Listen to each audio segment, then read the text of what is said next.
right. Well, welcome back to another edition of Inside BBI with John and Eric.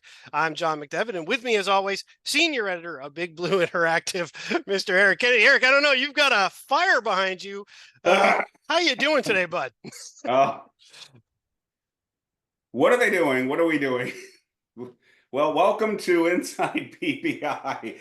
What are we going to talk about today, John? Wow, boy, God almighty. there's so much we could talk about. I mean, I know there was a lot of things I wanted to talk about. Hmm. Let's start with we went to Washington, and the Giants. God love them.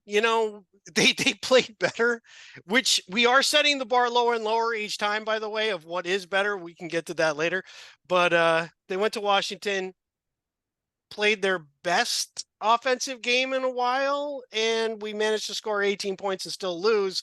And there's a lot behind that. Real quick, before you start talking, let everybody know we do have Connor Hughes is going to be joining us. When he does, we will pause wherever we're at and bring him on. But for now, let's get it started. Eric, I mean, we knew about the Graham Gano thing leading into the game. The Giants decided to basically go to Vegas, roll the dice, and see what happens. We are in bad territory right now. So 2022, Daboll and Shane come in. They exceed expectations. Coach of the year. Looks like we've got our GM. Looks like we got our head coach. They win a playoff game. They get clobbered by the Eagles in the playoffs, which everyone conveniently forgets. Last year is a disaster. They sort of steadied the ship a little bit in the second half of the season with the backup quarterbacks, making us think a little bit, he coached what as well as he could with this group, but there were question marks with the coaching last year too, coming out of training camp and the decisions they made. So this was going to be sort of the tiebreaker for me, at least. What's going to happen this year with this coaching staff, with this general manager?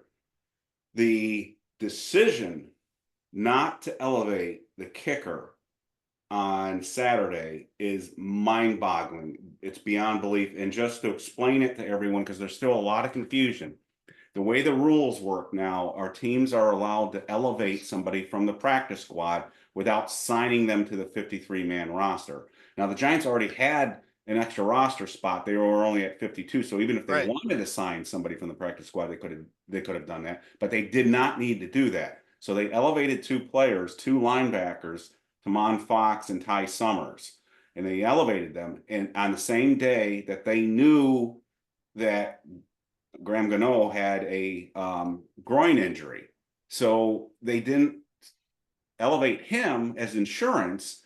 And I knew where this was going when I started the game thread, and they said Daboll was watching the kicker in the warmups, and all the reporters are saying Graham Gano doesn't look good. He looks like he's struggling out there. And right then and there, I said, this is going to be bad. And it only took a few minutes because on the opening kickoff, he pulls his hamstring, and you can't, they may not be related, but I doubt it. But even if they were, if they had the insurance policy by bringing up the kicker, and they have a kicker on the practice squad, they wouldn't have been in the situation they were in. What are they doing? That is a screw up of monumental proportions. It's unbelievable. Well, and I mean, even if you say, okay, we're not bringing up the kicker, with the new rules, with the new whatever we call it now, the crazy kickoff thing that we do now. Yeah. You still have Gillen he can kick off. You used him the rest of the game. So why not just start right the game that way and just let him kick off? Especially since in the new rules, the kicker often has to get involved in tackling now. Right. And so, here you are. You've got a guy with a groin. He's a kicker. He's going to have to cover. And he's 37 years old, which means if he is running, and by the way, I noticed this in one of the preseason games. I think it might even been the first game against the Vikings. He got involved in a tackle where he got hit kind of hard. And I'm like, oh my God, we're going to lose our kicker again, just like we did last year. But this time you knew coming into the game, he was injured. Kicks off. And I mean, talk about not only is it just like epically ineptitude of how this happened, but he pulls a hamstring trying to chase a guy down he had no chance of catching. and on a kickoff that ultimately is coming back because of a penalty. So all of that ends up with the first moment of the game. The entire outcome of the game is now, at least how it would be going, has fundamentally changed. And so this is the start of the dumpster fire. Now, two more things on that too. The guy that they have on the practice squad didn't kick field goals in his last year in college. He did the year before, but he's a kickoff specialist. I mean, they have him on the practice squad because he's got such a big leg. So you could have brought him on just to do the kickoffs in this game. I mean, you can't tell me that Tamon Fox was more valuable having him available than having this kicker, the guy kicking to kick off in this game, given the fact that your kicker is hurt. And again, as you just talked about, the rules. And beyond all of this, they did this last year with Gano when he was hurt, right, and it cost them a game last year. They didn't learn from their freaking mistake. It's unbelievable. I mean, there is no defense for this, and this is going to get them fired. I mean, this with the Daniel Jones contract, and you and I talked about it in our last episode. This thing is cruising to that week 4 game against the Dallas Cowboys. We're going to be 0-3 heading into that, and then the roof's going to collapse on that one. I mean, this thing has got mess written all over it, and it's like whatever mojo they had their first year is completely gone. Their mojo's gone because this is a clown show at this point. I mean, it really is. And sometimes it's so frustrating sometimes when you see this, because you and I talked, and when we made our predictions, I was a little more just standard Pollyanna. You kind of went a little bit further, and you were really stretching. I was talking about 0-3 going into Dallas. So no, but when we did the predictions, yeah, you're right. But you stretched it. You even said I'm kind of stretching it, and you caveated it by saying they could win the division if Philadelphia and Dallas kind of fall back. You mean the original prediction? The original prediction. The original prediction. Yeah, that was dumb on my part. Well, but still, though, you're not that wrong, though. The only part that you're wrong on is the Giants. Dallas got obliterated by New Orleans in their own stadium. Yeah, they're weird. We'll have to see, because Dallas was really good in the first week and they were awful. Yeah, but again, were they really good the first week, or is Cleveland just that bad? I don't know. So Cleveland's going to beat us. Well, that's what I'm saying. But then you had Philadelphia tonight, right? Like, let's say Philadelphia were to lose tonight, you would have the two top teams 1-1. Washington, assuming we were winning, which we should have beaten Washington, and we thought Minnesota would be a winnable game. If the Giants win their 2 games, they're right in it with everybody else, because the whole pack seems like it might be coming back in the East. Nope. We made sure that we're still at the bottom of the pack. We played a Washington team. That's not good. That's not a good team. They're not a good team. Defensively, we kind of could have done whatever we wanted to, or offensively against their defense, we could have done whatever we wanted to. We still shot ourselves in the foot we just didn't have the ball as many times, but that's a BS excuse. Yeah. There were different points in time where we just can't get out of our own way. But this kind of decision-making says to me right off, like, there's a level of arrogance that comes with Daboll that I'm beginning to really find off-putting. Like, it's arrogance not born out of proven success. It's off the 1 year. And on the 1 year, which I've used as a pass saying that could be better, you started 6-2. Since that time, you're 9-18-1. You are not a winning head coach right now. Again, that his 22 cachet is gone. I mean, you can't ride that 2022 stuff anymore. Now we're in year 3. The team is getting worse. We're getting worse.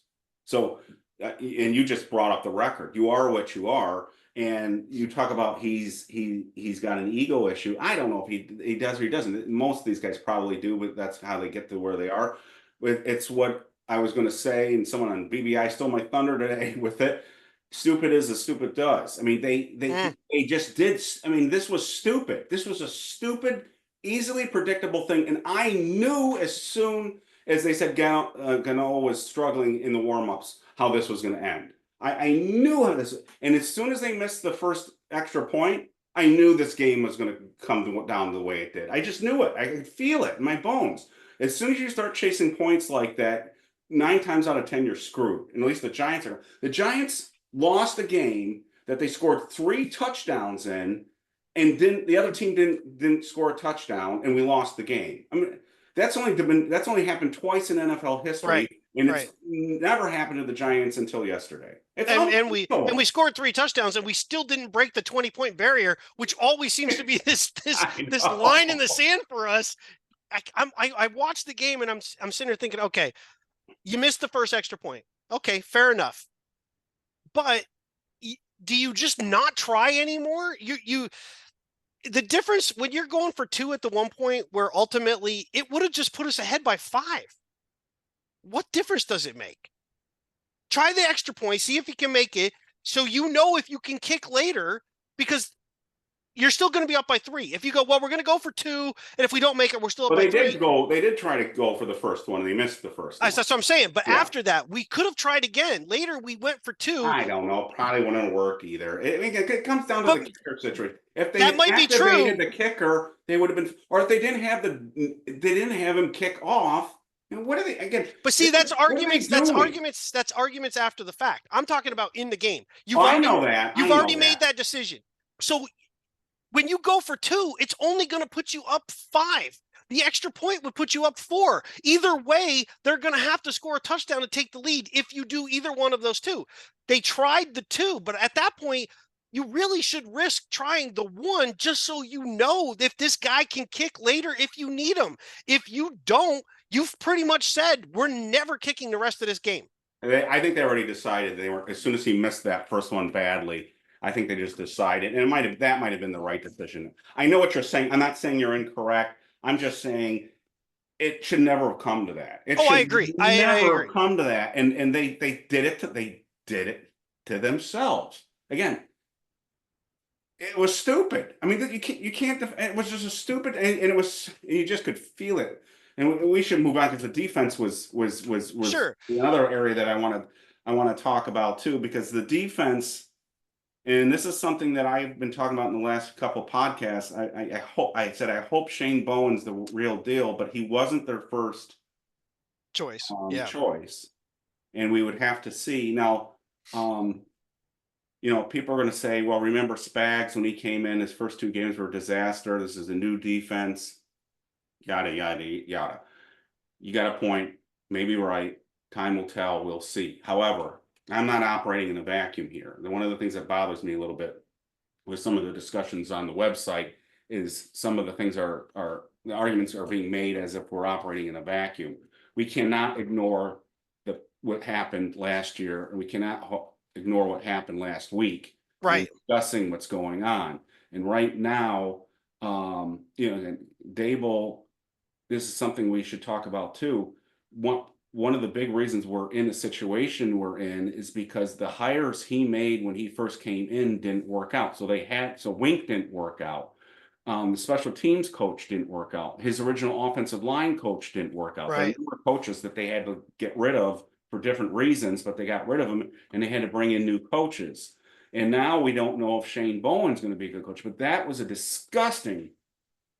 I'm gonna be frank here. I kind of let the viewers down in preparation for this. I couldn't bring myself to rewatch the game this week. I couldn't, because I've never seen so much bad tackling on a Giants defense in my life. I mean, I couldn't stand watching what I saw, and then when I started rewatching it, it was just so infuriating.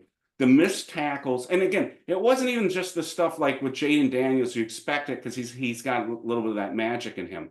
But the missed guys that aren't the type of guys that they should be missing in the open field. Right. Let guys go. A running back. The Redskins.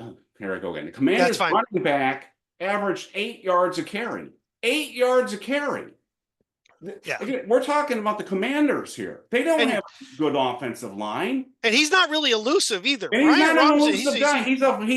I think his career average is under 4, and we let him run for 8 a carry. And then every time we got them in like second and third and long, they either got the first down or they got enough yardage that on 3rd and 1 or 4th and 1 they got it. Right. It was unbelievable.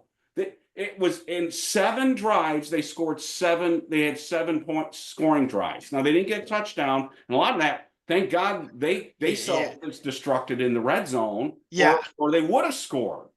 Yeah. But he couldn't bend but don't break was fine in moderation, but that was taken to extremes. I mean, if you don't get the ball back, you can't win. Yeah, we've basically applied the melt and hope we don't break defense now. And the piece that bothered me the most about that isn't necessarily pure missed tackle. Missed tackles, lots of times guys come up and they get juked and they just miss. We are soft. We That's the are word. soft. That's the word. We're soft.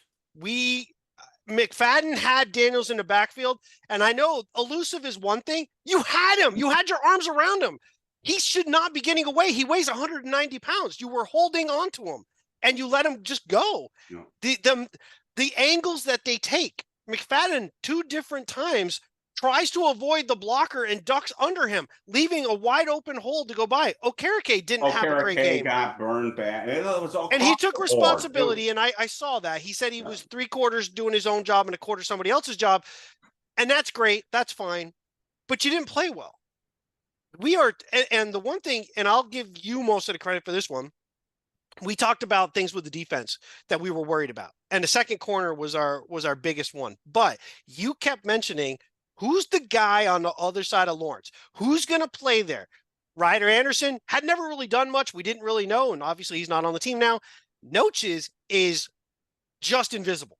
For 305 pounds, I can't see that guy on the field. And Chapman is getting engulfed. He's not doing anything. Well, they reduced his snaps too. It's just bad. I mean, the problem with grading the performance was it was so bad across the board. And I want to plug this too. We should be doing this. So for those listeners out there who don't know, Dave Syvertson, Cy as we call him, does the game reviews every week, and they're usually out 2 days after the game. So they'll be out on tomorrow morning. And the reason why it takes him that long is because he actually goes back and rewatches the game over and over again, including the offense and the defensive line. And I'm sure he's going to go in great detail about his studs and duds, who did well and who didn't do well and why. But it's really difficult when you see a complete collapse. They gave up 200 yards rushing, over 200 yards rushing. I think it was 215. When you see a complete collapse like that, it's usually not one guy. It's usually across the board. And it's not just the defensive line, and it's not just the linebackers, but it's also the defensive backs. So it's often hard to say who, and that's why Daboll and Okereke today were talking about our tackling was crap, but our run fits were bad, which basically mean they weren't getting into their gaps. They weren't right. It's tough to sometimes tell who made the mistake. What I am confident in saying is almost everybody is the blame on this, because it was just every drive there was something going on. The Commanders are not a good offensive football team. They are not. They have a rookie quarterback. Their offensive line is not what it used to be. They have one offensive weapon, and as you talked about in the preview, Zach Ertz is over the hill. Of course, we made him look like he was 6 years younger in that game. Right.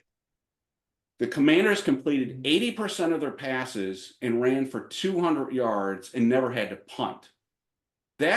I'm sorry. We can talk about there were a couple of plays in the offense hurt, and we could have won this game if there weren't 2 key mistakes on offense. But the defense and the coaching decision on the kicker is what cost this game.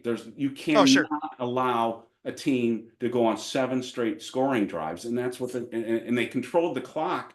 They dominated the time of possession, and the Giants scored on 2 of their 3 offensive possessions in the first half, and 2 screw-ups hurt them in the second. The 2 players of the game for the Giants on offense were clearly Singletary and Neighbors, but unfortunately they had 2 mistakes that cost 2 drives. One was a fumble and one was a drop on a 4th and 4 pass. When that drive, if the Giants go down and eat up some of the clock and score a touchdown there, if they probably win that game. So that's where we're at. But I've got to say the defense cost them this game, and the coaching decision. Well, and I think too, some of it is not just play. Some of it's got to be on the coaching side of things for the defense. In the first half, and I'm kind of just throwing the number out there, so don't hold me to the exact number. But I got to think that at least 70% of Daniels' passes were almost parallel to the line of scrimmage. Mm-hmm. He was literally just throwing a quick little out to the receiver or a back end who's lined up in the slot. They caught it quick. They had two guys blocking and they just moved forward. He probably didn't throw anything over 5 yards, maybe 2 or 3 times in the first half total. Right. The second half, he got a couple that were Noah Brown beat Flott and he was wide open further down the field. But again, most of the stuff was basically what we talked about early on with Jones, like where the passing game, the short passing game becomes a de facto running game. Those were literally just extended running plays. That's all they did. And that's what they did in the first game was all they did was dink and dunk and use the run after the catch. And that's what I wrote out in my game preview. I said, that's what they're going to do. And they're going to have to tighten up their zone coverage to prevent that. The problem was they didn't make the tackle. I mean, right. 3rd and 13. There was one drive where there were 2 3rd and 13s and they converted on both. On both. Yeah. One is bad enough, but both? I know someone pointed out, I can't remember who, so I can't give them credit. I saw it on Twitter that, and maybe it was Cy. I'm not, again, I can't say specifically who it was. I don't remember that Kayvon Thibodeau had a better game than it appeared. Well, he had to have a better game than it appeared because I didn't think he had a very good game at all. Right. He does not maintain outside containment. When he sometimes rushes in, goes in hard, when it's clearly obvious the offensive lineman's inviting you to do that. And Daniels ended up coming around. And it's like your job is to make sure no one gets outside of you.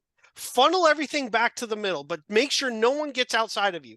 The outside rush, when we have a guy like Daniels, and we talked about it, when you're that mobile, you don't want to be trying to race past the tackles because you're just giving him wide open. You're trying to push the pocket back to him. Make him beat you with his arm. He did complete passes, but there were passes that we made very easy because we were just basically running either past him or we opened big holes or he's just picking the shortest guy available. And then, like you said, we just missed damn tackles. Right. This team is so, I said it earlier, I'll say it again. They're so soft. It is so unlike the Giants of old. And I know they have not played well, but even our defense is usually like they're cracking people. Yeah, the only one who was doing that was Andrew Phillips. The only one who was out there. That dude is that is a solid pick. Yes. Yeah. Solid pick. He was good. And I think we'll see more of Newbin too. I think we have the nucleus of some young players in the secondary. And I don't think it's going to show up well right now because we're just not getting consistency up front, which exposes these guys. And the second corner is a big, black hole out there at the moment. But I'm thinking we've got some young guys to build on back forward. You usually don't build your defense from the back forward. But, man, Burns and Thibodeau have got to start making plays. Oh, God, yeah. Yeah. Or this is not going to go anywhere. Dexter Lawrence was pretty quiet yesterday too. I mean, I didn't rewatch the game and because they had to double him. I didn't look but I'm positive he was being doubled a lot. I'm sure he is, but again, you expect. I don't know. I thought this matchup for us was an advantage with our 3 guys, right? Against that offensive line. And one of the reasons why I think the Commanders threw, it's their MO anyways, but they threw short is they didn't want Burns and Thibodeau and Dexter to get in there. But my God, they got gouged in the run. And again, they completed 80% of their passes. And Banks did pretty good against McLaurin. I mean, he got his catches, but he was held to 22 yards. You take that any day of the week. Oh, absolutely. Absolutely. Him to 22 yards. And then the other corner wasn't a huge issue until the end of the game, and then there was that killer pass to Noah Brown, late in the game, and Pinnock was up and down. The Pinnock was either making plays where you were like, "All right," or you were like, "What are you doing?" Right. So I like him, but man, that was a game where so it was weird as the secondary actually wasn't. I wouldn't say the secondary; they were part of the missed tackles, but I didn't think the secondary was. We thought they were going to be an issue, but I think the front 7 was more of an issue, and at least in this game, it's just very disheartening because you score 3 touchdowns, you hope the other team doesn't score a touchdown, and it's the Commanders. You need this game, and I'll say this because I know Connor's going to come on probably soon. If the Giants had won this game, And we had seen what happened with the Vikings and the 49ers, and saw how the Vikings beat a really Yeah. 49ers team. And you talked about Dallas yesterday, and we don't know what's going to happen with the Eagles tonight. We would actually be saying, hey, we survived the first game. Right. Against a team that's playing pretty well. And maybe the Vikings are much better than we thought. So let's calm down a little bit. Let's put that on hold. We're gonna take a quick break, and we're gonna bring Connor on. So hold on just a moment, and we will be right back. All right, so welcome back to Inside BBI, where we are back with our guest Connor Hughes of SNY.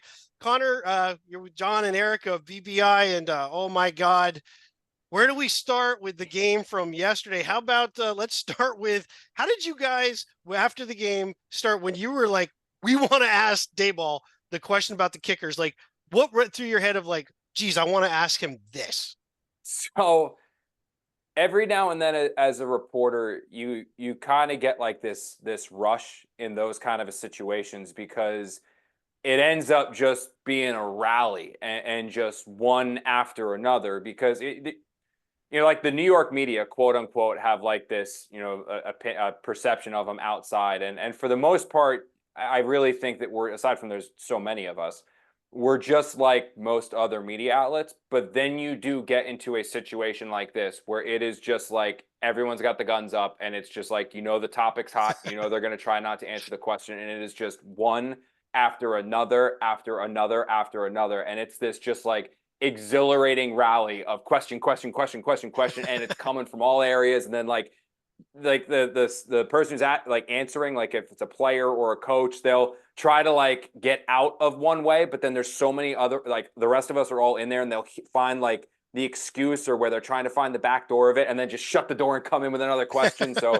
of all the ones, honestly, that I've been involved in throughout my career, that one was probably the most just like intense, just endlessly. And it was, I don't know if anyone necessarily went in there with like, I want to ask this, but once the first question was asked, it was just the floodgates were open. And it was, honestly, it's been 24 hours now since this game. It's still stunning to me when you peel back all the different layers of what comes out of this, that the fact that they didn't have another kicker activated, like the fact that it's not like they had to go sign somebody. They had the guy on their practice squad. This whole situation happened already with Graham Gano not even a year ago. Right. Gano during warmups, we're in the, like, you guys know Dan Duggan. I'm sitting next to him in the press box. It's like he is at camp with the binoculars out, staring, watching every move that Graham Gano makes. And he's like, dude, this dude doesn't look that good. I don't have binoculars, and I see he doesn't look right. He leaves the warm-up to go get his groin wrapped because he admits it doesn't feel right. And they're still just like, slap his ass and send it back out there and like, go get him, boys. Like, the whole thing was just, it was like they should have had like the Curb Your Enthusiasm music behind it, like the circus playing. It was just, it really did blow my mind. Like, you guys know, the majority of my career is with the Jets. That's a Jets thing that happened on Sunday. Like, that I expect from the Jets, not from the Giants, which is just like, it's mind-blowing. The whole thing. Really, we talked about it before you came on, and what you hit the nail on the head. You mentioned the same things that we did. What was mind-blowing about it happened last year, so it had to be in the back of their head. They add Gano to the injury report on Saturday, which is the same day they can elevate people from the practice squad. And you can't tell me that Tamon Fox made that much of a difference in Ty Summers over having a backup and kicker just in case. And then knowing that he had the issues that he had, they could have had the punter kick off, given the new kickoff rules, especially since the kickers are now getting more and more involved in tackling anyways. So the whole thing, so it's funny that you brought up Dan Dugan, because I was copying, pasting his tweets on the site as this was happening, and I said, oh, this isn't going to end well, because I knew where this was going. And when he got injured on the opening kickoff, you just knew knew this was going. So my question to you is, we're rooting for this regime, but this is the kind of thing that on a regime that already has, it's questionable because they signed the quarterback to the deal that they have, and they're already dealing with the aftermath of that. They don't even know if they have to move on from the quarterback. Now you have this game day decision cost them a game on top of what happened last year. I mean, is it your take that this regime is now on thin ice? So it's I'll tell you what. I went into this season believing that Daboll was on thin ice, and I know that Daboll felt that way too, because I've spoken to people that he spoke to where he said, I feel like I'm coaching for my job.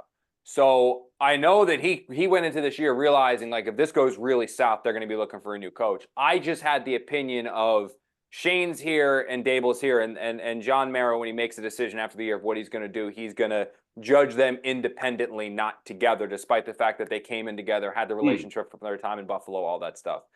The way that this season has started and the way that you can potentially see this going, because this game, this one against, this was the easy game of the Giants schedule. And now you look at what's coming up. I mean, even their quote unquote easier games in Seattle, like, that's not an easy trip across the country. Like, where are the wins coming from? Maybe they can catch the Bengals sleeping, but at that point, like, is Flott going to stop Jamar Chase? Like, what's going to go on? Like, so if this thing really starts to spiral, it's not out of the realm of possibilities that this team wins 3 games this year. Oh, sure. And if they win 3 games this year, no one is safe. Like no one is safe. Right. And you can call into question 4 full off seasons of just or 3 full off seasons, I should say, of free agency, draft, and then the coaching staff needed to develop them. And of all of Shane's draft class and all of Shane's free agent signings, who can you look at and say, this guy has developed into a game changer? You've got players that you like. I know, like Wandell, a guy that, like, you can believe in. Kayvon, you can believe in. But still, is Kayvon at this point in his career what you'd expect from a guy drafted top 10 as a defensive end? Right? Like, don't you expect, like, not only just the sacks, but the hits, but the game record, the Micah Parsons, the TJ Watt, that level of a player? Is he that? Where is the guys that, from where they started, Jalen Hyatt, from when they walked in the building of 1925 Giants Drive, when they walked in, are they any better than where they are now? That's both on the prospects that have been brought in and also the players that have been developed. But the only one that you can say has taken substantial steps forward really is like Tommy DeVito. That one you're like, okay, yeah. Now this year, Malik Neighbors, I know he's an absolute star. Drew Phillips looks like a stud of a player, but there are other these other classes where it's just like I don't know if I expected, because of where they started, the Giants right now to be one of the best teams in the NFL, but I think I expected them to be better than what they are. There are far too many concerns and questions with this team right now. Eric Gray's another one. Like, how has he gotten any better? Like, there are far too many questions and concerns that I have with this team right now to be like, I want to believe in everyone that's here. I have more questions with Daboll than I do Shane, but depending on how this goes, like, it's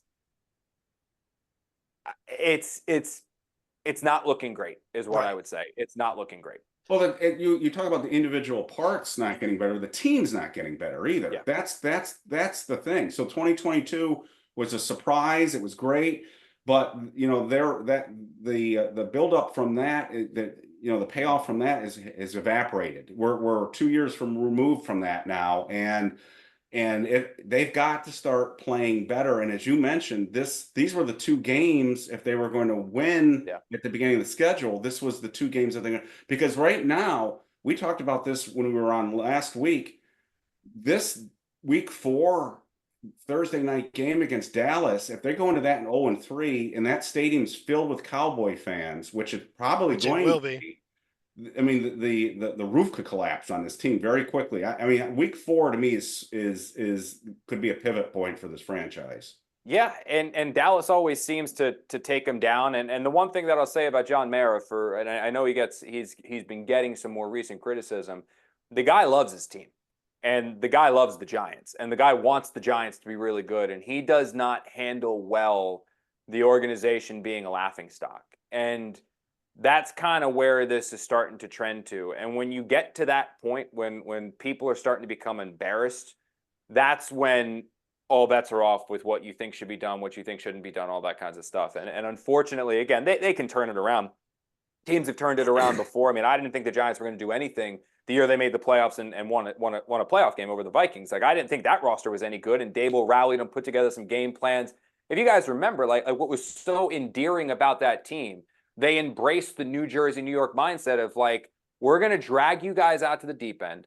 We're going to take off the swimmies and life jacket, and we're going to see if you can swim in just terrible conditions. And we're not going to drown. It's not going to look pretty, but we're not drowning. Can you swim? Like, or if you're going to, we'll just outlast you. We'll beat you playing ugly football. Like, that's what we're going to do. We're going to shorten games. We're going to make this ugly. It's not going to be pretty, but that's how we're going to win. And it carried them to games they shouldn't have won that they won. Balls that weren't necessarily supposed to bounce their way, and it made them a successful team for that year until ultimately in the playoffs they played a team in the Eagles where the talent gap was just so significant that there was really nothing that they could do in that particular game. This year's team, like, they have more talent than then when you talk about Burns and Dexter being better and Malik Neighbors and things like that, absent Barkley and McKinney. But you just look at this and you say, like, is this team going to embrace that mindset, or is this the team that's going to turn on each other and turn on the staff? And, you know, Ryan Dunleavy made this comment in the press box, and a couple other guys echoed it. And I didn't really think about it because I was like, oh, it's just a kicker, but he made a good point. These players want to win. These players don't like the fact that they turn on SportsCenter and NFL Network and look at all these power rankings and the Giants being laughed at and mocked, because none of these guys, no player in the world believes that they suck. They don't. They don't. They never believe that. They believe they are the best in the world at what they do. Every single player feels that way. So when they're not, they're looking for reasons why they're not having success. This was a game against the Commanders that the Giants probably should have won. And the reason why they didn't win was because they did not have a kicker on the roster that could kick. And there was no contingency plan for when Graham Gano went down. There was no contingency plan for when Graham Gano went down because of organizational malpractice from the guys above them that are in charge with taking those decisions. That decisions like that are how you lose a team. Now, I'm not saying Brian Daboll lost this team in week 2, but this is where it can be the tip of the iceberg or the snowball effect where now things start to roll, where if we get to week 4, like you were just saying, Thursday night in Dallas, and the Giants get their ass kicked again, it's going to be just it's what's behind you. Right? That's what it's going to be. Right. That's what it's right. Well, and the decision, you know, it's not like he got hurt in warmups. He was already hurt coming to the game. So you already knew. So the other thing that we brought up, though, the kicker's one thing. The defense is not good so far. And I used the word earlier, and I know you guys probably are a little careful on saying it because you deal with the players directly. This is one of the softest Giants defenses I've seen in a while. They're not nearly as physical as they've been in the past, and their tackling is horrible. Yeah. And now I will say regarding tackling, that's just an epidemic across the league. I mean, that's a result of nobody playing in the preseason, the training camp practices being cut short and changed, never being in pads, no tackling drills. Like it takes, I forget, there was an analyst who made I thought he made a great point. He basically said September football is what August football used to be. Like, it's just, you're going to take 4 or 5 weeks before every team figures out the tackling. It's just how it's going to be. But the one thing, guys, that I think we knew going into this season is the Giants had good players on their defense, great players in terms of Burns and Dexter Lawrence, really good players in terms of like Bobby Okereke. But there were major glaring weaknesses at positions that you don't want major glaring weaknesses. Right. And you look at that, like the run defense, right? Mm-hmm. You look at the defensive line. Dexter Lawrence, Kayvon Thibodeau, Brian Burns. Those are 3 really, really, really good football players. But Chapman, good story. Davidson's on the team. Are either of those guys starting for 31 other NFL teams around the league? Or are they starting for the Giants because they don't have anyone better, right? Are they starting because they deserve those jobs, or are they starting because there's no one else to take the spot? That is a major drop-off. The secondary with Flott, that's a problem. There's a reason why the Giants didn't bring Adoree Jackson back until the week before the season, and no one else signed him. No, 31 other teams. Everyone is looking for cornerbacks. Joe Shane said that himself at his preseason press conference. We asked him about cornerback number 2. He said, guys, how many people have 3 or 4 good corners, right? So if that's true, if no team has 3 or 4 good corners, Adoree Jackson was unsigned until a week before the season. Like, that tells you how the rest of the league views him. So while Deonte Banks, I think he's a good football player, the drop-off between Deonte Banks and corners, with the exception of Drew Phillips, I think that dude's a dog. With the exception of the corner on the other side, there's such a drop-off over there that there's areas that you can pick on with this Giants team. So that pass rush, if a quarterback had to hold the ball for an extra tick, 3 seconds as opposed to 2, I believe that Burns, Kayvon, Dexter Lawrence have the chance to wreck games. The problem, and you saw it like exponentially here against the Commanders is that that ball was out of Jaden Daniels' hands so fast that there was no chance for Burns and Dexter and Kayvon to get home. Right. There was none. These guys were throwing screens and quick passes and completing them all. Jaden threw like 6 incompletions after Sam started the game a week ago, 12 for 12. Right. Right. So like that's the problem. Is like the Giants have players on defense, but they're so bad at the other spots that those players can't make plays. And it's an odd construction. Like it really is an odd construction. And unfortunately, it's damning them. And that's why we were talking about Daniel Jones before the season and issues like that. Honestly, guys, my biggest concern, and we talked about that, is like we as media, and I remember Jordan and I were speaking about this. I believe the Giants offense was going to be better this year, even without Saquon. I thought the line was legitimately Neighbors was a stud. Singletary isn't a bad running back, and I liked what they had in Tracy, where I thought, not best offense in the league, but I thought they were going to be a competent NFL offense. Like they were going to be, it wasn't going to be an embarrassment, an NFL offense. The problem was that while the Giants might score 20 to 24 points on a good day, their defense was going to allow 32. Like, because they were so bad at certain spots that it was going to be a problem. And these first 2 weeks of the season, we've seen it. We've seen it the first 2 weeks of the season, especially against the Commanders, where if they were even semi-functional in the red zone and get converted 50% of their attempts, we're talking about the Giants winning if they had a kicker. If the Commanders even converted 50% of their red zone opportunities, they were 0 for 6. You're talking about 18 more points, 20 more points on the board. It's a blowout. Yeah, it's a blowout. Like they're getting blown, and the Commanders stink. They're bad. The like they're not bad. A good team, and they would have blown them out. Like that's the problem. Right. So I have a question, since we have you on there. It's going to seem a little odd given the fact that he didn't play a bad game, but I want to get your take on this. So given what we saw in Hard Knocks and the fact that they were clearly scouting and tried to make a move up to get Drake May, what is your take on the quarterback position after this year? I mean, is this Daniel Jones's last year, do you think, regardless of what happens? Yeah. Well, I mean, unless he goes on to have like if he rallied him to the playoffs, but the way that we're seeing this going, it's going to be his last year. And the way that they structured the contract, they knew it was a 3-year deal. It was basically like, we're going to believe in you. We're going to commit to you for 3 years, but we got to see it over the 3. We're not committing to you before more than that. And unfortunately Daniel, he has his own issues. I mean, I don't think that Daniel Jones is as bad as people talk about him. Like, I mean, this guy catches strays like no other player I've seen. Like, it's insane. Like, I don't think he's that bad. Like, he's not the 32nd worst quarterback in the league. Go watch Bryce Young. Like, watch the first 2 games of Bryce Young's play. Like, that is a terrible quarterback. Daniel Jones, I don't think he's terrible. He's flawed. He's not perfect. I mean, he's probably now. I thought he was much better after that. I thought he was going to keep improving after he took him to the playoffs. But you're probably talking about a guy that is in the 20s of quarterbacks in the league, but he's still an NFL quarterback. At this point with the Giants, it's just you're going to have to, if it's Shane or if it's another general manager, they're going to have to go find their guy. Now, who that guy is going to be, I don't know. But yeah, I would honestly, guys, I'd be stunned if Daniel Jones is this team's quarterback next year. So there were, and I don't know if you can answer or if you definitely know or don't know. There were different reports that came out that basically there was some rumors saying that the signing of Jones was not a John Mara insistence. It was actually a Daboll Shane insistence. Do you get a feeling of where that lies? Because a lot of Giant fans want to blame John Mara as being the guy. Mm-hmm. He interfered. He wanted Jones to be there. And same with Barkley, but ultimately they ended up with Jones and they gave him a lot of money. Other people are saying that it was actually Shane and Daboll that really tied their wagon to what happened in 22 and they kept their guy. What's your feeling on that?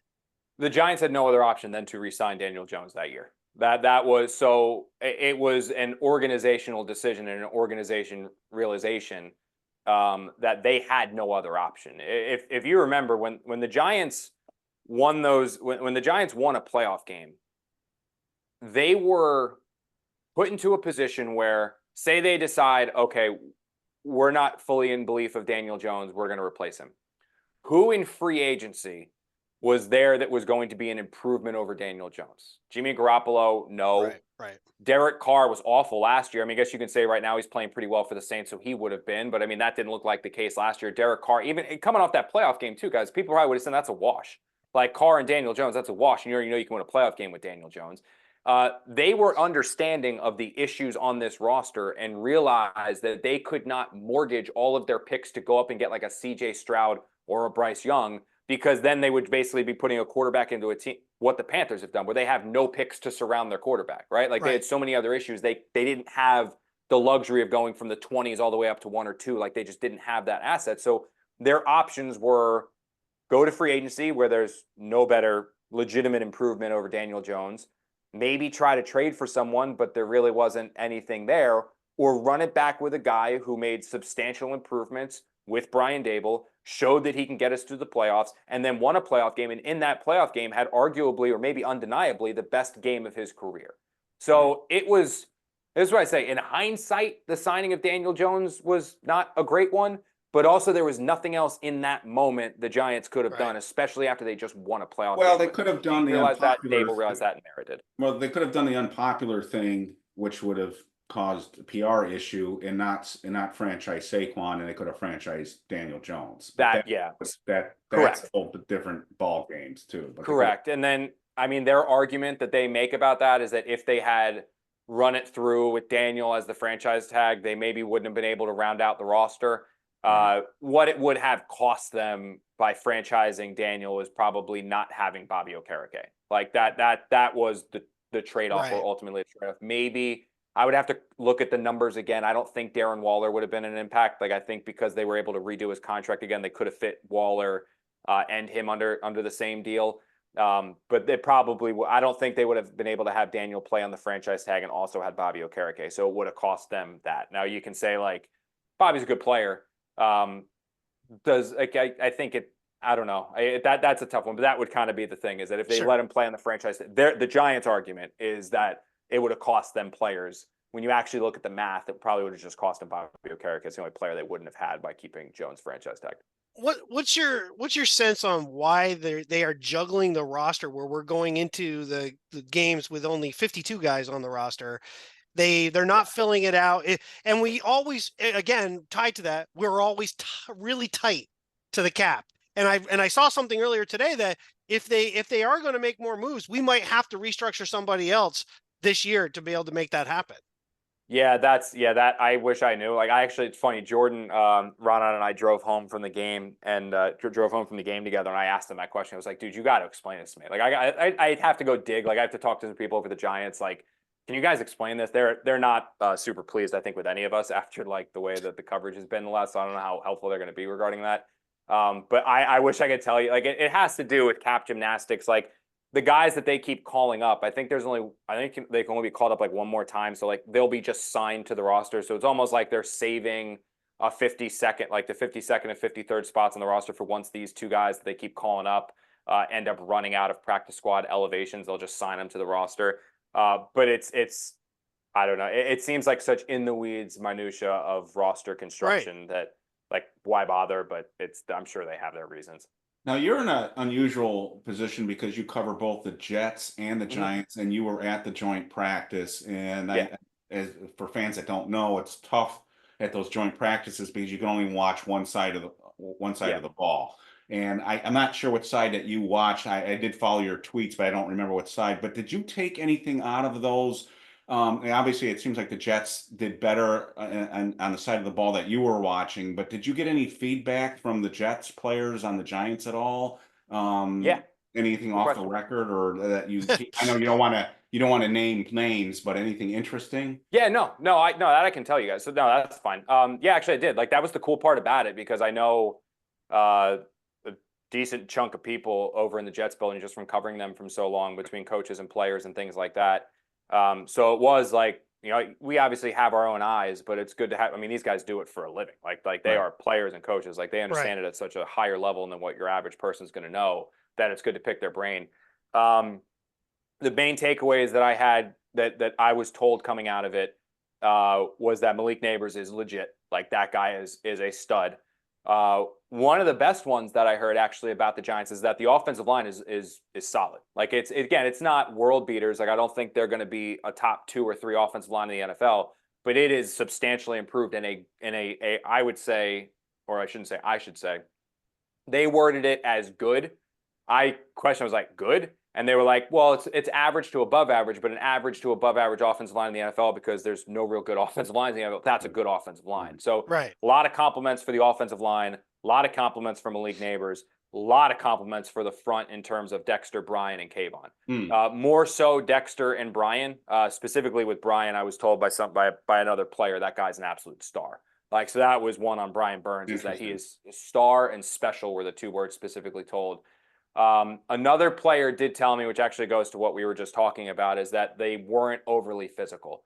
And this was an offensive player told me this, that when they went against the Giants in practice, they did not feel like they were an overly physical team, and they felt like they out-physicaled them throughout the day. And I remember the guy telling me, I was like, really? He goes, yeah. He goes, I actually don't remember too many practices where you could tell the difference in that. He goes, but also we've just had a grind of a training camp, so maybe that's why it's just two different camps, so we went in a little more amped up. But that came out. And then the major criticism, aside from the physicality, was just that the secondary is going to be an issue. Was that like they've got a good front, but that secondary is going to cause them problems. Was there anything on Jones or any of the other wide receivers at all, or not really? Not the other wide receivers, just because Malik Neighbors stole all the attention from them. And with Jones, they're actually very high on him. Like that, like everybody that I talked to at the Jets actually likes Jones a lot. Like to the point where if he had not been re-signed by the Giants, I actually like Jones was one of the players the Jets were considering targeting in that in the world where Jones is not franchise tagged and he hits free agency. And the Jets were looking for someone, you know, they obviously were targeting the big fish like Stafford and Lamar Jackson and Aaron Rodgers. And then the second tier had guys like Carr and Daniel Jones in them and Ryan Tannehill. Like those guys were in the second tier of quarterbacks that they struck out on the A tier. But they are high on him. Like they know that there's inefficiencies. Like the one thing that somebody told me was that he struggles when he's asked to when he's asked to go through his reads while also dissecting the defense. Like he struggles a lot with that. Like he struggles reading the defense and then going through his reads based off of what the defense is showing. And where he does well when you just let his athleticism shine, because he can run, he can throw, and he is accurate. Like he's got a big arm and he can stand tall in the pocket. When it's like, throw the ball here, trust the guy's going to be open, he's going to have success. When he has to kind of figure out where to go with it, that's when he implodes. It's almost like he's pre-telegraphing where to throw. So they pointed out that, but they said, you know, in a good offense, like you take Daniel Jones, you put him with like top-tier playmakers, good offensive line. You put Jones on the Philadelphia Eagles, who are a pretty good team, or the San Francisco 49ers, they're probably going to win 10 or 11 games. Like just because, now granted, there's a lot of quarterbacks you can say that about because they have top-tier players around them. Right. But yeah, so they honestly, though, the Jets have always been high on Jones. Like that's, again, this is the same staff that's been there for the last couple of years. So this specific staff has always been pretty high on him. Which to me goes to something I brought up before, is the Giants need to dictate pace on offense a lot more than what they do. They need to be a little bit more, because the longer you take, the more you give the defense time to kind of do stuff, the more he's thinking. I don't want Jones thinking. I want him just to be going. That's where he falls apart. Yeah. So that's where it falls apart. Is there, in your opinion, when those two teams get together in the summer, is it more important to the Jets? It always seems like the talk comes out. It's a big deal when they play each other to kind of make sure that they showed that they kind of upped them. Maybe. Like I think there were. I know that a couple players told me, and they also said it on the record, that like there was back and forth going, like we're the team in New York, but I don't think it's anything like when Rex Ryan was the Jets coach. That was a rivalry. Like that was, they hated and they were MFing. Like that was intense. Like it's nothing like that. Like it's nothing like that. I think it was more just guys who were in practice in the August heat competing against each other and looking for an edge and something else to get fired up about. I mean, I don't think it's anything like it was in 2011.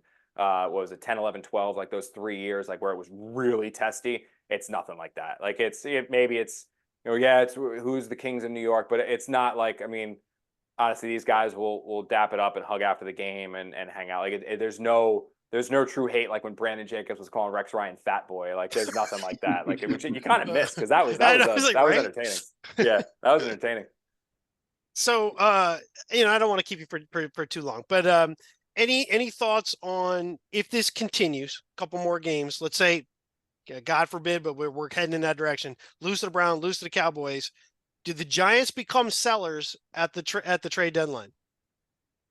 Very interesting question. The flip is, who do you sell? So if you look at the roster now, there's not too many guys that you would be like, pluck this guy, pluck this guy, pluck this guy. The guys who have value to the Giants that other teams would want, the Giants are not going to part with. The one that I would say maybe is Slayton. Yeah, because he's a guy that Called it. Slayton would be the one that I could see, because I don't necessarily see him coming back. He is a veteran receiver who can play. Like, I don't think he's a legitimate number 2, but he can play in the NFL. And for a team that needs a receiver or needs some help or trying to make a late playoff run, like, what was it, a couple years ago, the Cardinals traded for Robbie Anderson when he stunk with when they stuck with the Panthers. So, like, there are always receivers that are out there that are dealt and moved around, and people were calling on Jerry Jeudy and stuff like that. So he would be the one. But just going over the defense in my head, like, you think about the guys people would want: Burns, like Dexter, like they're not getting dealt. Kayvon's not getting dealt. Banks isn't being dealt. Like, there's no Leonard Williams on the team this year. That would be like, oh, that's an obvious one to go. Slayton's the obvious one because they have Hyatt too, and they can slip Hyatt in there. So and that, honestly, if Shane's trying to save his job, best way to do it is play the young guys you drafted and show they can do something. Like the fact that he used a third on Hyatt and the guy can't even get targets in a game. I mean, it's alarming. Like, it is. Like, it's alarming. Well, that's why I was asking you about if there was any reaction to the other wide receivers, because Hyatt lit it up in camp as a rookie, and he was making some noise in this camp.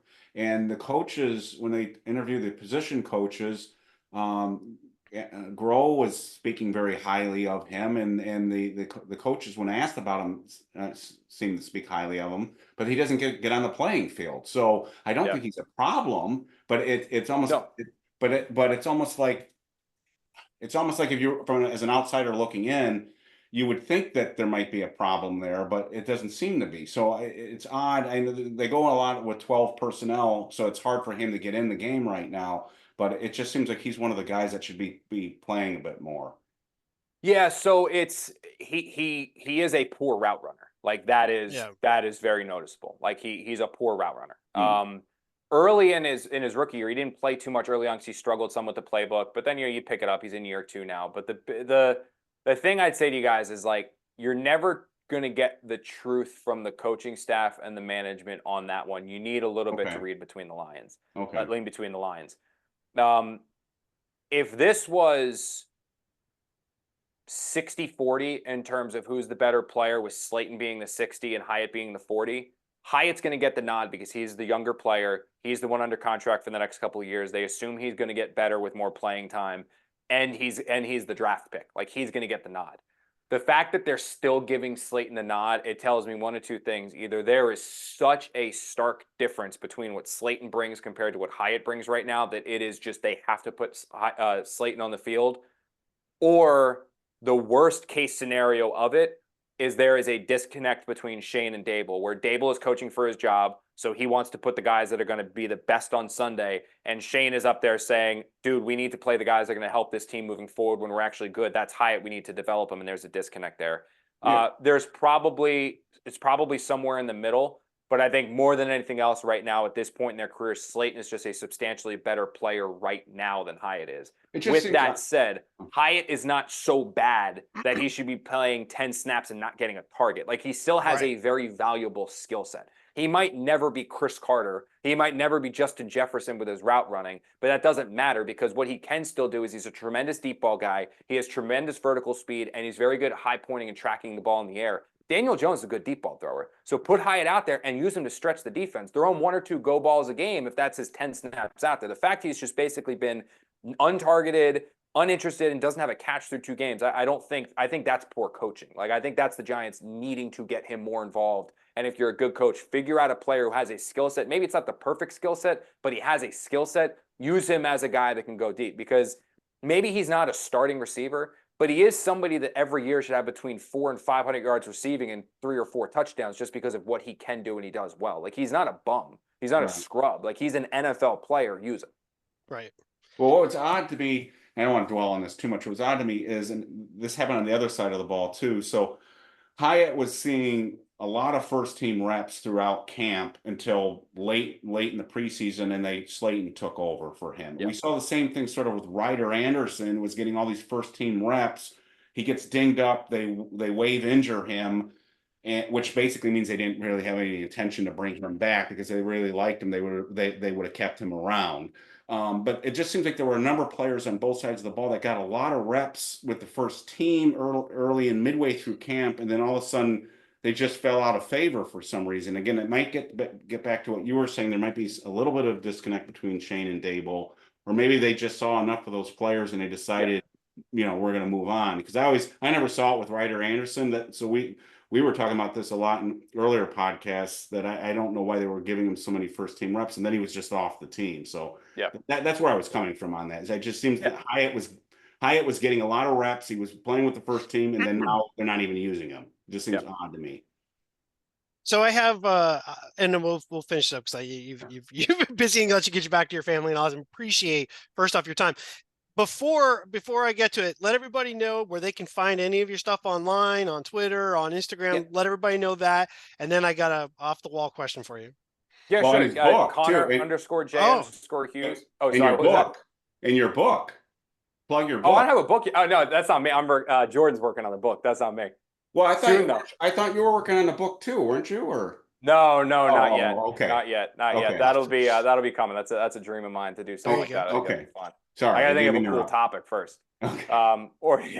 No, so you guys can find me on Twitter and Instagram, same handle. It's Connor_J_Hughes, and then my work's on SNY. So anytime you guys flip on SNY or anything like that, I'm usually all over there. And I'll have it in the description of the podcast. Okay, here's the question. Since we talked about it, everybody's talking about it, I'm curious on the folks that follow the team, the media folks that follow the team. Daboll, the idea was he's coaching for his job. He thinks he's coaching for his job. Mm-hmm. How much extra is there, because we know who's out there available, who has a connection to the Giants? How much in the back of other people's minds is Bill Belichick playing? And is it a legitimate possibility that John Mara might want to go back, dip into the well, and bring Belichick back home? It would not surprise me in the slightest if after this season the Giants make a coaching change and Bill Belichick is the next coach of the New York Giants. That would not surprise me in the slightest. I know that Bill has made it known that he'd be welcome to coming back to the Giants. I think there is such a strong relationship there still with the Mara and Tisch family. The only thing that I do wonder is that if Bill and his age would be interested in a team that is maybe still a couple years away from Super Bowl contention, or if you want to go to one that's more ready to win now. But at the same time, is that team going to want to hire Bill? So we'll see. But it would not surprise me in the slightest if it's funny you guys say that, because I was literally talking to my wife earlier today when she was asking me about the game downstairs. I literally said, I was like, crazy thing is that, in a couple months here, I might be at an intro press conference for Bill Belichick. Like who would have thought I'd be covering him at some point? So I do think that's a legitimate possibility if this season goes the way that it goes. There's certainly going to be mutual interest between the two. It's just a matter of, is this the right situation for Bill? And if it is, then if Bill believes it's the right situation for him, then I think it'll happen. The last thing then, and I'll let you go. Is there a win number that the Giants kind of have to get to that would borderline guarantee Daboll comes back? I'm assuming Shane is way more safe than Daboll is, but depending on if Belichick were to come back, you might not. You might get rid of both. Yeah. But is there a win total in your mind? They kind of got to get to there, or all bets are off. So I would say that no one is safe at 2 or 3 wins. That's 2 or 3 wins. It's hard to justify bringing anyone back at 2 or 3 wins. Probably 4. Maybe at 4, depending on what they look like in those 4 wins. If they get hot at the end of the season and say they win like 3 or 4 to close out the year, maybe that's the case. I think if they get to 6, everybody's probably safe based off of the state of the team currently. If they get to 6 and Neighbors looks like a star, like if Neighbors got like 1,400 yards and they win 6 games and the offense is functional, it's just the defense keeps letting up points. Like as long as the offense is solid and the defense is just what really stinks, I think 6. I think they can justify bringing both groups back with immense screw. I mean, they're going to have to make a huge jump the next year, but I think 6 wins can do it. 7 definitely. If they get to 7, everybody will be coming back. 6, I think they probably still come back. Under that, it's 5. I think at 5 wins, Shane might come back with no Daboll, and then 4, 3, 2, and obviously 1 is I think it's probably a house cleaning. If I know I said last thing, I lied. If that happens where we're mid-season and we're like 1 or 2 wins, do you foresee the Giants maybe pulling that we got to worry about the injury clause and Yes. Sid Jones? Yeah, okay. Yeah, I do. I mean, that's like when Shane, like, so here's the thing about Joe Shane, and the last thing is just real quick, is that Shane is honest to a fault. And so when you ask him a question and there is a concrete answer to it, he's going to answer it. No, we're not going to bring it back. Yeah, we talked to him. Like, he's going to give you the answer. When he doesn't answer a question, you're like, huh. So when we asked him about, like, if the injury guarantee was not going to come into play, when we asked him about that at the preseason press conference, he would have said, no, the injury play is not coming into play. Like, he would have just directly said that. When he doesn't answer it and he says, oh, that's a question for another day, it means absolutely the injury guarantee could come into play. And now I don't think it's going to come into play as long as they have a chance. But like you said, they're 0-4, 0-5. I think Daniel did enough yesterday to buy himself some time. If they lose to Cleveland and then get smacked around by the Cowboys, I think that's when the Giants make a change where they have that gap there for 10 days and either go probably to lock for a bit and then turn it over to DeVito. Awesome. Anything left, Eric, before we say goodbye? No, we've taken up way too much of his time. Just love having you on. And for those who don't know, Connor 10 years ago worked briefly. Yeah. You guys gave me my start, man. Absolutely. That's why when you guys hit me up, I was like, hell yeah, I'll come on the pod. Man. You guys gave me my start. Some of the formats he used for the updates I still use because they were so good. So he's the prodigal son returns, and so I appreciate you guys. It's awesome to see you doing so well and just your family and everything. It's just I couldn't be happier for you. It's just thank you guys. I appreciate everything you guys did for me. Because like I said, I'm certainly not where I am if it wasn't for the. Well, I don't know about that. Oh, wow. Well, we appreciate you coming on. It was great, and anytime we would obviously love to have you back, and we'll just keep following what's going on, and maybe we'll see some good. Maybe. Appreciate the honor. Appreciate it. We'll see. All right. Well, so again, Connor Hughes, check him out, SNY. We appreciate it, and we'll take a quick break. All right, so welcome back. We took a quick little break on Inside BBI. We've been covering the Giants-Commanders game. Connor Hughes, which was just on, which was awesome. That was great. I'm a lot of insight, Eric, there. Some quick thoughts. We'll wrap it up. Your thoughts on a little bit of what Connor said, anything with the game, and we'll finish this puppy up. Yeah, I thought it was interesting that he mentioned, I think early in the interview, if I heard him correctly, that he didn't necessarily think that Shane and Daboll were a package deal. So he thought that it's possible. Well, I think you asked him that question, are both definitely gone. So I thought that was a little bit interesting.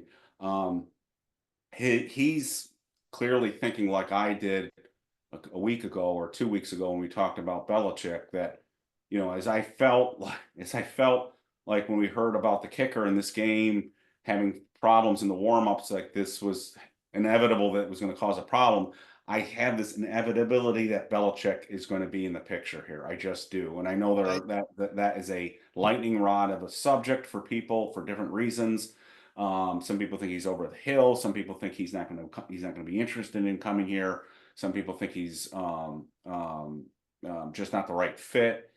Others do. So I think that shadow looms over Daboll's shoulder and in a way Shane's shoulder. So that's and I just appreciated the honesty. I think the best part of the interview was his feedback on what the Jets felt about the Giants players. I thought that was fascinating. Yeah, and I think the Belichick thing is becoming more and more real. If you asked me 6 or 7 years ago, I would have been all for it. Then recently I was kind of like, oh man, he did some really weird stuff with the Patriots after Brady left. Like Joe Judge, not an offensive coordinator. Yeah, however, hearing what Julian Edelman had to say about the fact that he believes, based on his connection with Bill, the way Bill's always talked about the Giants, the reverence that he showed the Patriot players when he would talk about the Giants and the past. I think there's a piece of Bill Belichick that is still, oh, sure, it's still raw about not getting the job after Parcells was leaving, because Parcells held on long enough for Belichick to leave, then resigns, and Hanley, he shall not be named, but I just did, got the job. I think Belichick wants this job. The Giants have talent. That's one thing that Connor just talked about. There are talented players on here. If you come in, now the one big question will be quarterback, because if the Giants can make maneuvers in the offseason, well, they're going to be picking. The Giants are going to be picking in the top 5. It looks like too. So but would Belichick want? But would Belichick want a rookie quarterback? That's a whole different thing. I don't know. But if they're going to make moves to really fill the roster out, the only way you can is to remove Jones out of the equation, which opens up a ton of cap space, and now you can go fill stuff in, and then you're relying on the draft for your QB. If he doesn't get hurt, and this is why they're going to have to bench him at some point, because if he gets hurt, it screws all this up. But if Daboll's coaching for his job, see, this is the worst part of the interview was him going, well, the Giants won like 3 of their last 4 games. Oh, going on a hot streak at the end. That's I know. Go Terps is having a heart attack the second he hears that. That's the worst thing that could happen to this team. I agree. Is the win 3 of their last 4 games. But I will say, if that happens, though, that might save the coaching staff. I don't think it'll save Jones, because I think Jones will. But I think Jones will already be sitting at that point. If you're 1 win late in the season, he's not playing. I don't want to retain a coaching staff just because they win 3 games at the end of the season. I agree. All right, so my last thing on Belichick for now is this, because I think this is going to be looming large. I think we're going to be talking about this a lot. I really do. The reason why he's in the picture is what I said the last couple episodes. Mara is boxed in a corner here in a way. He has screwed up. He's 0 for 4 on picking head coaches, and he's 0 for 3 now on GMs. So he has to. The next one has to be a sure thing in his mind. Now, whether Belichick's a sure thing given his age and his recent performance, that's a whole other question. But in John Mara's mind, Belichick is probably the holy grail of, I've got to get somebody who will bring some gravitas, stability, whatever you want to call it, to this organization. I don't think he feels like he can roll the dice again. So there's going to be a lot of shot offensive coordinators available, maybe a few defensive coordinators. You've talked before about, you think they'll have to go defense. I think so. And we've talked about, retreads versus new blood. I think he's got to go for somebody who's got a track record, just because he can't. If he goes 0 for 5, I mean, the fan base is just, they've lost all faith in this organization. Right. To even pick people at this point. So again, we may be having a different conversation a month from now if the Giants somehow win their next 4 games. I don't think so. We keep having this caveat, and it's going the way I think it's going. I said last week, if they will beat the Commanders, maybe, but it didn't go that way. If it were, and we'll talk about this Wednesday when we record the next episode, which, by the way, just a heads up, on Wednesday we will have Rich Seibert, former New York Giant offensive lineman on the Super Bowl team, a guy who protected Eli Manning. We will be having Rich Seibert on. We'll talk about the game going forward. The thing about the Giants right now, though, and it's 2 games, okay, and I know there's the rest of the season. We've had a really aggressive video after the first game where we were, and I haven't changed any of my opinions. I know you definitely have not changed any of your opinions after that first game. I still think you could win games, but at this point, they are finding different ways to lose each week. So it's not you can. It's not like you could just go, it's this, and if we just fix this, we'll be fine. No, you can't. You use the word stupid decision, and that's fine. It is. I think it's arrogance. I think it was arrogantly stupid. I can understand that. You're just like, he's just a kicker. He's a groin. He says he's okay. Okay, but that also means he's already hurt. You got to use him. And if something happens, so you can't say, well, I don't know, I'm not a doctor, it's not tied to the hamstring, but he was already hurt. The assumption is on your part, because he hurt his hamstring, is that his groin would have been fine the whole game. Clearly in warmups, it didn't seem like it was anyway. We have no idea whether he could have kicked a field goal after the first kickoff. That groin could have just been done. You don't know. We just know that he tore his hamstring, so there was no way of knowing this. So you made an arrogant choice to go, I don't need another guy. You make your defense is soft this game. in a game in which your offense played well enough. They didn't score enough, but he didn't have the ball enough. Assuming we got 2 or 3 more possessions, it's possible we put up a couple more touchdowns. Your defense was soft. In the first game, our offense was pathetic, and your defense was just weak. But the offense was horrible. Jones looked like a guy who hadn't played quarterback ever in that game. So it's something different each week.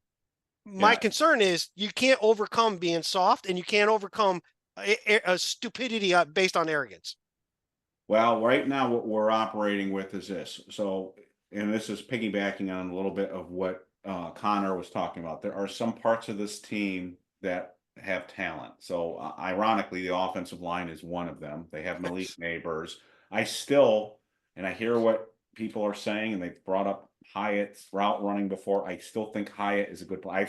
I told people I thought Drew Phillips was a good player. I feel the same way about Hyatt. I really do. I've seen enough of him in training camp and in the preseason, and even a little bit in the regular season. He can get past defensive backs. I wish we would play him, but there is talent on this team. Wan'Dale Robinson. We know about Dexter. We know about Andrew Thompson. So there's talent, and there's talent at key positions. But as my wife mentioned the other day when she asked me how the game was going, it's like, wow, we don't have a quarterback and we don't have any defense right now. Now we may get defense, but if the defense plays like they've been playing, you can't win without defense, and you can't win without a quarterback. And that's kind of where, and if you throw the coaching in there. Now I do want to say this. While you were talking, this kept popping into my mind.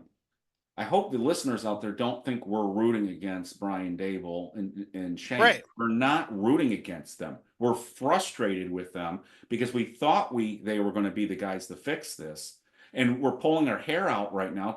What the hell are they doing? This is just amateur hour with some of this stuff. And as John's talking about right now, it's like a leaky dam where the one new hole is springing a leak each week. It's something new now. Now first week it was the quarterback, and now it's the defense, and now the coaching staff is making stupid decisions. And it gets to a point, you are what you are because the people running the thing aren't making the right decisions or bringing in the right players or coaching them the right way. So in a way, they're doing this to themselves.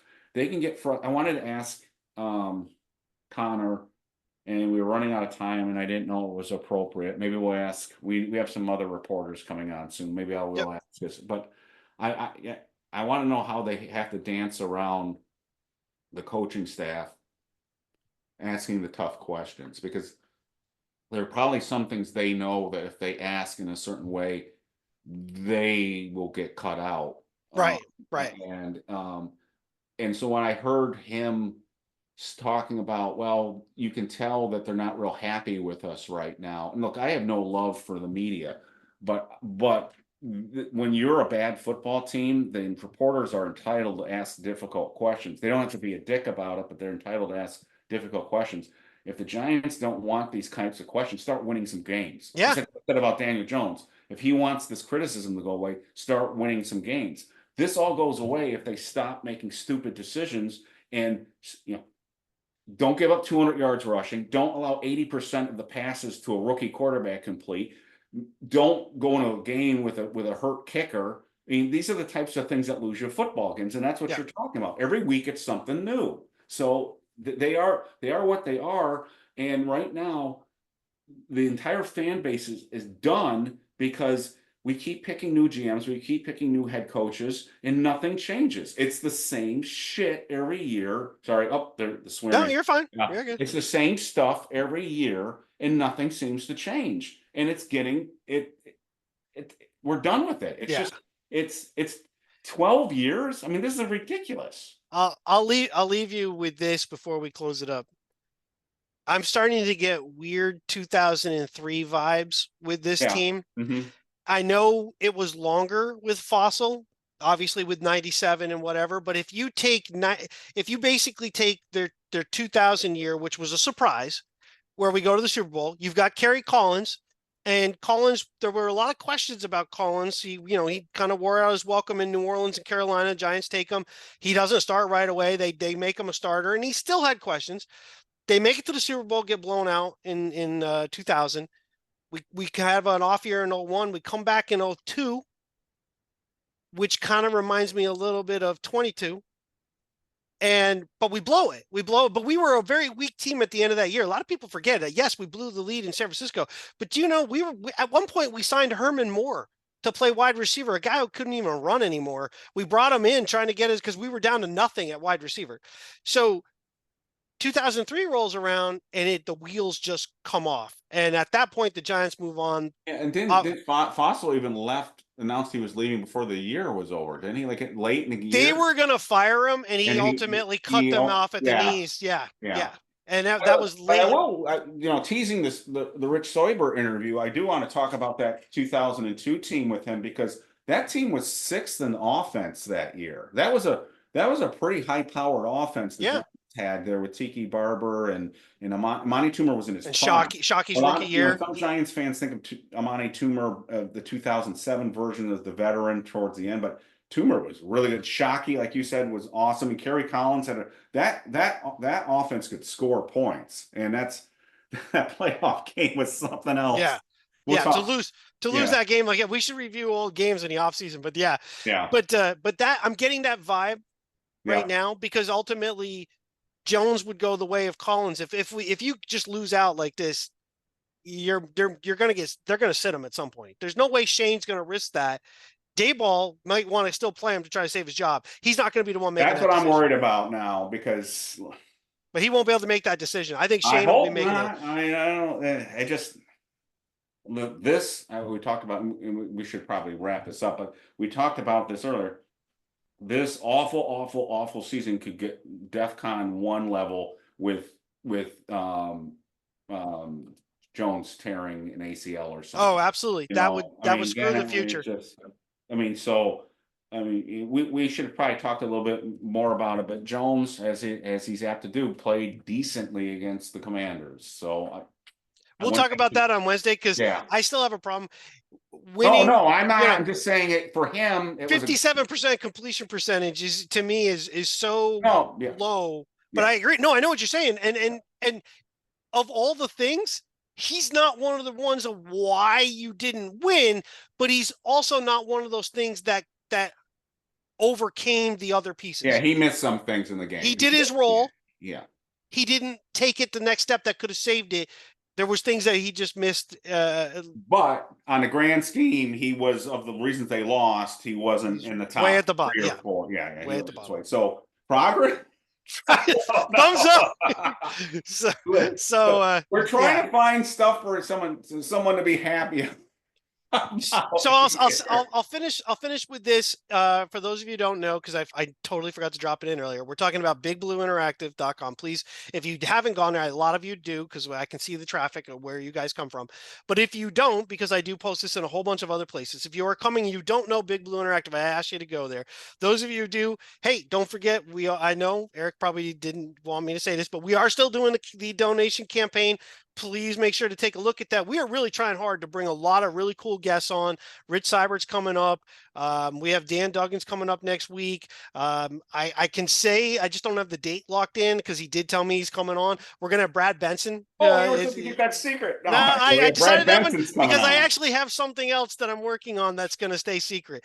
But if I get that one, I expect everybody who hasn't donated to go to the damn site and donate, because if I get that one, you guys are going to be freaking thrilled, and I am trying really hard to get that one. I'm just saying, might have a connection to the future of the Giants. And if everyone wants to get a real good breakdown of what happened in the game, check out on Tuesday morning. Right. Check out Sai's review. He always does a detailed breakdown position by position on what he saw, and he's a scout for our lad, so his reviews are top notch.